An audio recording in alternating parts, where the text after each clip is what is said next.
श्री शिवाय नमस्तुभ्यं। हर हर महादेव। आज में हम बताते हैं, महाराज जी ने श्रावण में बताया कि जिसके जीवन में बहुत दुख चल रहे हैं, बहुत कष्ट चल रहे हैं, उनके लिए बेलपत्र के कांटे का उपयोग।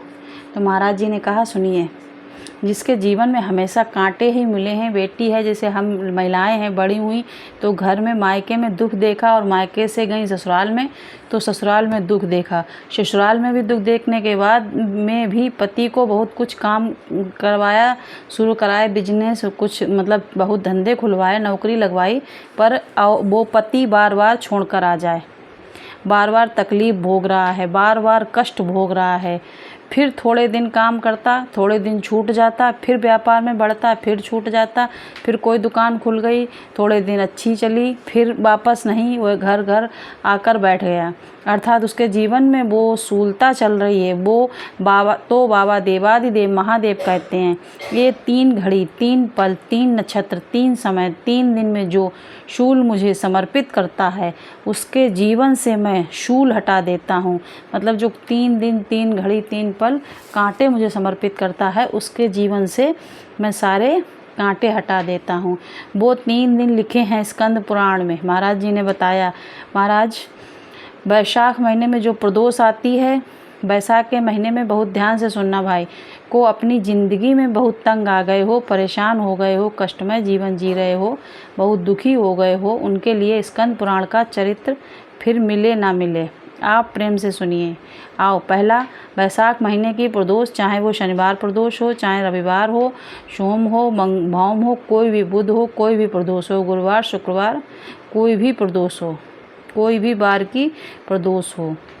वैशाख महीने की प्रदोष काल में शाम का समय सूर्य डूब रहा हो, बस डूबा ही हो, और उस समय पर सूर्य के डूबने के तुरंत बाद बाबा को धतूरे के साथ में बेलपत्री ना चढ़ाते हुए बेलपत्र के वृक्ष के 7 कांटे बाबा के शिवलिंग पर समर्पित करे जाते हैं। मतलब बेलपत्र नहीं चढ़ानी है, बेलपत्र के जो बेल वृक्ष के जो कांटे होते हैं वो बाबा को समर्पित किए जाते हैं।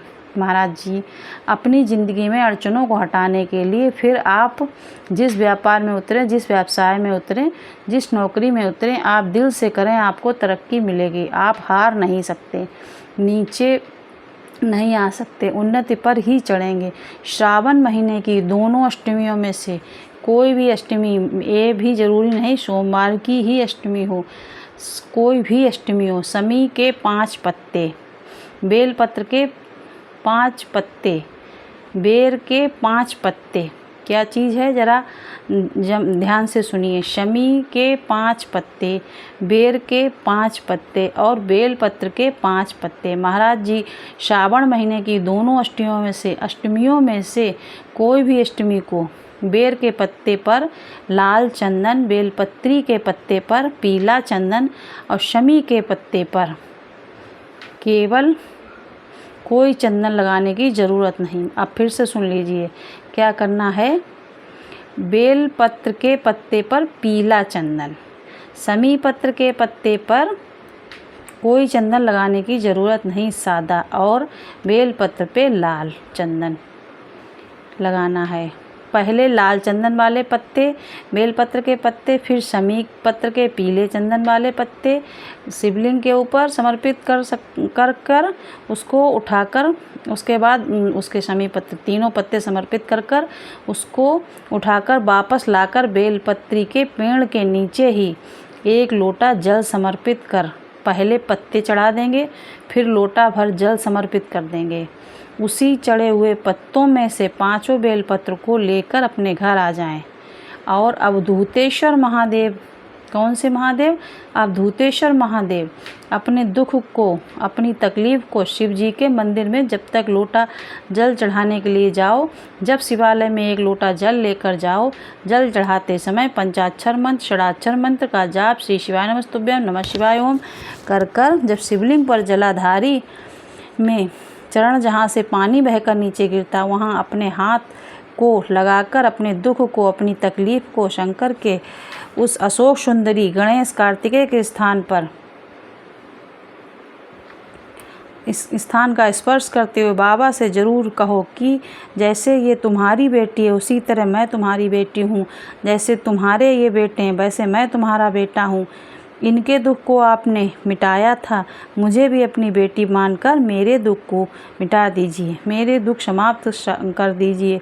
श्रावण की शिवरात्रि में, श्रावण के सोमवार में इतना महत्व क्यों रहता है कि आप 12 महीने शिवरात्रि पर ऑनलाइन पूजन नहीं करवाते, पर सावन के महीने की शिवरात्रि आई कि आप ऑनलाइन पूजन कराते और पूरा विश्व, देश, भारत देश ही नहीं पूरे विश्व में, विदेशों में भी लोग ऑनलाइन पूजन करते। आखिर क्या ऐसा रहता है? तो मेरा सबसे ये निवेदन है, तुम दुनिया के साल भर में कितने भी व्रत कर लो, तुम कितने भी उपवास कर लो, तुम कितनी भी पूजन कर लो, तुम कितना भी अनुष्ठान कर लो, सारे व्रतों पर, सारे अनुष्ठानों पर, सारी पूजन पर, सावन के महीने में जो सोमवार व्रत होते हैं, जो शिवरात्रि होती है, जो प्रदोष होती है, वह पूरे साल के व्रतों पर प्रबलता प्रदान करते हैं, बल देते रहते हैं। पर निवेदन है, सावन के सोमवार का व्रत करो, पर ऐसा व्रत मत करना कि तुम्हारे व्रत करने से परमात्मा को भी टेंशन हो जाए। तो ऐसा व्रत करो जिसमें बहुत ज़्यादा किसी को परेशान ना करो। मैं सावन महीने में व्रत है, पूरा 1 महीना व्रत रखूँगी, लौंग खाऊँगी, 1 गिलास दूध लूँगी, इसके सिवा कुछ नहीं लूँगी, 1 फल खाऊँगी, इसके सिवा कुछ नहीं। बहू बेचारी परेशान हो रही है, तुम्हारा बीपी ऊंचा नीचा हो जाएगा, तुम खाओ पियो। अब आपको पूरे महीने भगवान शंकर की आराधना भी करना है, पूजन भी करना है, अर्चना भी करना है, आप जाप भी करना है, कथा भी सुनना है, मंदिर भी जाना। और मालूम पड़ा ऊपर से तुम बीमार पड़ गए तो क्या मंदिर जा पाओगे? जब नहीं जा पाओगे। पूजा अर्चना कर पाओगे? नहीं कर पाओगे। रामचरितमानस का मास पारायण कर पाओगे? नहीं कर पाओगे। शिव पुराण पढ़ पाओगे? नहीं। तो इसलिए भजन भी नहीं कर पाओगे। तो इसलिए व्रत ऐसा करना चाहिए जिस व्रत में तुमको भी टेंशन नहीं, तुम्हारे परिवार को भी टेंशन नहीं, और भगवान शंकर को भी टेंशन नहीं, किसी को चिंता नहीं, तुम्हारे व्रत करने से किसी को परेशानी नहीं। मालूम पड़ी तुम भोजन का त्याग कर दो, इसका त्याग कर दो, उसका त्याग कर दो, सब चीज़ों का त्याग कर दो और बीमार पड़ जाओ। तो शिव पुराण की कथा कहती है ऐसा, तब ऐसी साधना किसी आपका भाग्य, आपके कर्म को नहीं बदल सकता। एक बात निश्चित है, आपका किया गया कर्म आपके भाग्य को जरूर बदल सकता है। तुम्हारे तप से शिवजी, तुम्हारी साधना से शिवजी, तुम्हारी तपस्या से जितनी जल्दी प्रसन्न नहीं होते हैं शिवजी, उतनी जल्दी 1 लोटे जल से प्रसन्न हो जाते हैं। और फिर निवेदन है, सावन का महीना लगते है, इसमें ज़रूर पूरे साल आप 1 लोटा जल चढ़ाते हैं, इसमें 2 लोटे जल चढ़ाइए। और जो वो बेलपत्र वाला उपाय बताया है उसे कीजिए। बेलपत्र पे लाल चंदन, समी पत्र पे पीला चंदन, बेर के पत्र पे कोई चंदन नहीं, और तीनों को शिवलिंग पे चढ़ा के फिर बेलपत्र वाले उठा लीजिए और उनको बेलपत्र के पेड़ के नीचे रख के उस पे जल चढ़ा के अपनी बाबा, और सभी पत्ते मतलब बेलपत्र, समी पत्र, बेर सब भोले बाबा से उठा लाइए, वहाँ रख के उस पे जल चढ़ाइए। फिर भोले बाबा पूजन कीजिए। उसके बाद हम बेलपत्र के 5 पत्ते ले आइए और फिर उन अपने घर में रखिए। आपकी भोले बाबा ज़रूर सब कामना सुनेंगे। तो ये आपके लिए उपाय है। आपको करना कब है?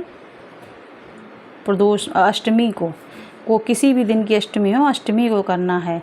शिवजी तुम्हारी तपस्या से जितनी जल्दी प्रसन्न नहीं होते, शिवजी उतनी जल्दी 1 लोटे जल से प्रसन्न हो जाते हैं। और फिर निवेदन करूंगी, सावन का महीना लगते ही 2 लोटे जल चढ़ाना चाहिए और शिव जी के ऊपर दोनों धार एक साथ, बाबा के धार जल की 2 हैं जो एक साथ लगाना चाहिए। शिव जी से अपने मन की प्रार्थना करना चाहिए। शिव स्वीकार करो, भागीरथ जी ने तप करा, शिव जी का कैलाश नहीं हिला। साधना करी, शिव जी का कैलाश नहीं हिला, तब साधना से शिव का धाम नहीं हिला। क्योंकि शिव तप से, शिव साधना से, शिव तपस्या से, शिव तुम्हारी साधना से जितनी जल्दी प्रसन्न नहीं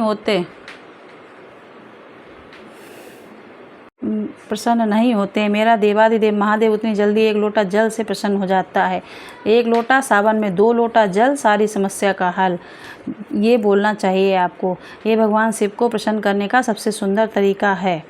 तुम शिव जी को चिरौंजी का भोग लगाओ ना लगाओ, खड़ी शक्कर मिश्री पकवान का भोग लगाओ ना लगाओ, शिव जी को जो कुछ दो चाहे ना दो, भगवान शंकर को तुम श्रीफल दो चाहे मत दो, पर शिव जी को 1 लोटा पूरी साल, सावन में 2 लोटा जल चढ़ाओ। निवेदन करूँगी कि सावन का महीना चल रहा है, आपको 2 लोटा जल, कितना भी लोटा जल चाहिए, 2 लोटा जल भोले बाबा पे चढ़ाना चाहिए। इससे आपकी हर मनोकामना पूर्ण हो जाएगी।